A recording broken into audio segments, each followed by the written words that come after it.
Watching Comcast Prep Talk now. It's our Region 6 preview. Let's talk about the Highland Rams. Got the 1 seed last year, had a very successful regular season.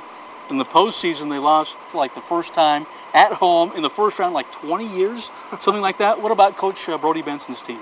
Well, I'll tell you, you're going to bring back Orchard, who's going to come back as a quarterback and do a nice job. He did last year. This is a kid, his brother was one of the outstanding. Jake Orchard, yeah. Jake Orchard was such an outstanding player. Actually playing basketball right now at Weber State.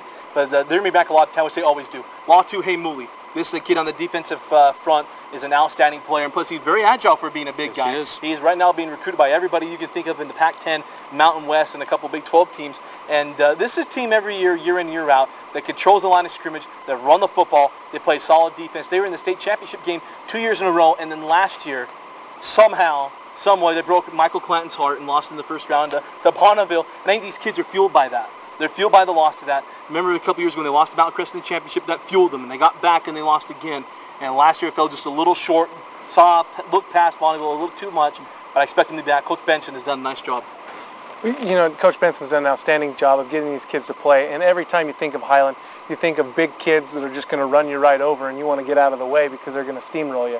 And you talk about big kids, you talk about Latu Heimuli, 6'4", 300 pounds, very agile defensive tackle, and you talk about Nick Orchard, one of their key key skill players. He'll play both sides of the ball, tremendous quarterback. He can run the ball really, really well. But somebody that we're missing is the Region 6 Offensive Player of the Year last year was Tavita Kenny, an outstanding running back with a lot of speed and a lot of power. He's one that can beat you on the outside or he can beat you up the middle. I think that this Highland team is going to be very effective this year, and if they can get a line and get a solid defense to surround these skill players that we've mentioned, I think they're going to be a very, very solid contender in Region 6 and be back to their dominant form.